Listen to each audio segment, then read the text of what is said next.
Numa das empreitadas mais bem-sucedidas da história do rock and roll, o Kiss, com legiões de fãs, é hoje uma grande indústria, com produtos como camisetas, bonés, chaveiros, vendidos no mundo inteiro. Famoso por seus shows de proporções gigantescas, massa pesada de som, caras pintadas, comportamento agressivo, a ponto de cuspir sangue no público. Mas tudo isso, é claro, simulado nesse intenso teatro do rock. Hoje nós vamos ver através das máscaras, atrás das aparências, quem são essas feras do grupo Kiss. Kiss, we were looking for a name, and Kiss just seemed like the kind of name where no matter where we went in the world, people would understand the word kiss. And also, it means so many things. Kiss can be very soft and sensual, sexual. It can also be a kiss of death. You know, it has a lot of power. And I think what we wanted was something, especially in America, where a word was so familiar that when people heard it, they go, oh, I've heard of that band, even though they never heard of us. Why distribute now? Well, you know, good things always start not from us, but from fans and from the street. You know, the whole idea came about because there was an album that came out of Australia called Hard to Believe. We have to wait because... No, that's okay. Gene's bottom. No, they're on you. Yeah. So I won't see this guy.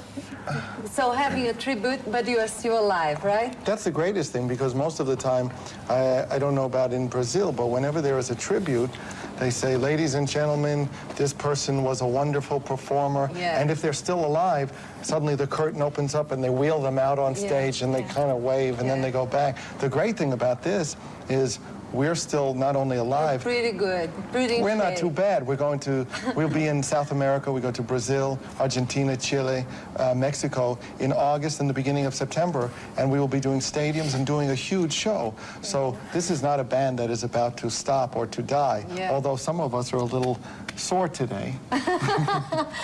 Tell me, who chose this title? He did.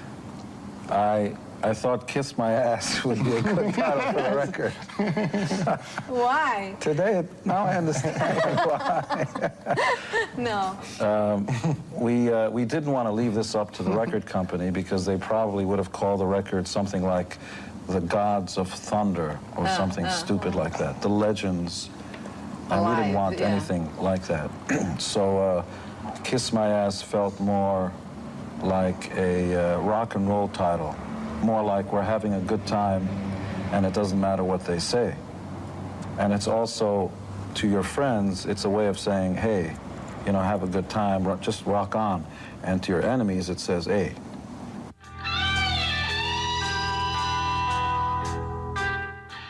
If you really want to do good work, you have to respect the person first and listen to their ideas, because maybe their idea is better than yours.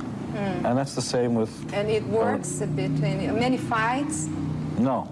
No? No. No fights? No. Not many. Well, we disagree on some things, but if somebody says, oh, I don't think that's so, then the other one wants to find out why not. Why don't you think that's a good idea? It is a good idea. Then the other one will say, here's why. And then you listen, and sometimes you agree, sometimes not. And then an interesting thing happens. If I don't think something is a good idea, but if I see what's your name again? If Paul, I forgot, if Paul thinks something is a very, very good idea and he really believes in it in passion, then I say, oh, well, maybe I don't understand what it's about, so I will trust his passion. So you have to have respect first.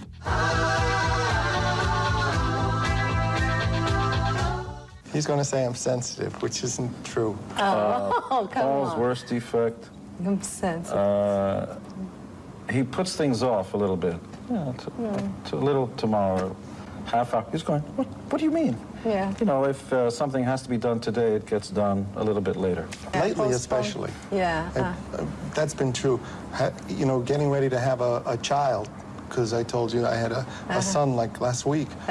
It becomes so all-encompassing that it becomes very difficult to stay focused. I've never felt that before, where there's things that must get done and somehow you can't find the time to do them. You know, this is the first interview I've done that I can actually seem articulate. I did an interview a few days ago. I felt like an idiot because I couldn't even remember what I was talking about. The best is that he's willing to say he's wrong when he's wrong. And that's the key to everything. You know, when somebody can say, I'm wrong, or I didn't, you know, I didn't make the right choice. Yeah, this is wonderful. That's great. What is Paul's best quality?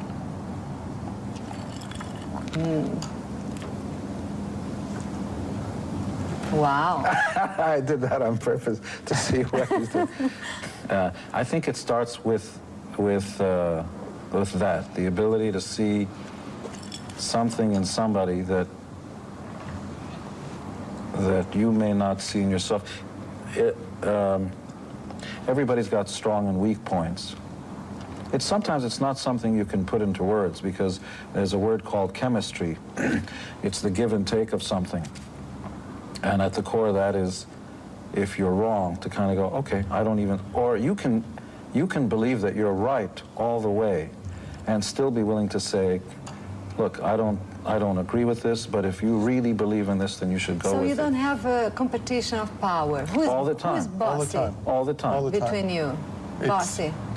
It's always about it's always about a race, and who's, you know, you don't necessarily want to win.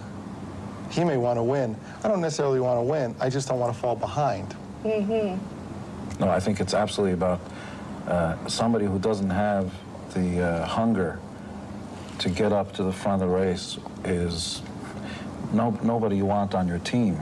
Even if it's a relay race, you know, where somebody runs as fast as they can to give the baton to the next person.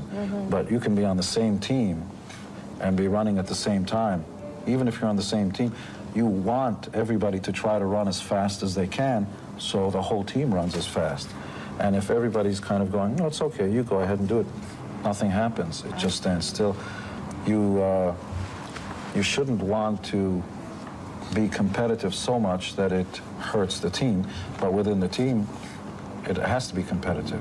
See, I want to write a song on the next record that's better than his song, and he should want to write a song that's better than mine. Still trying. Yeah. Are you guys vain?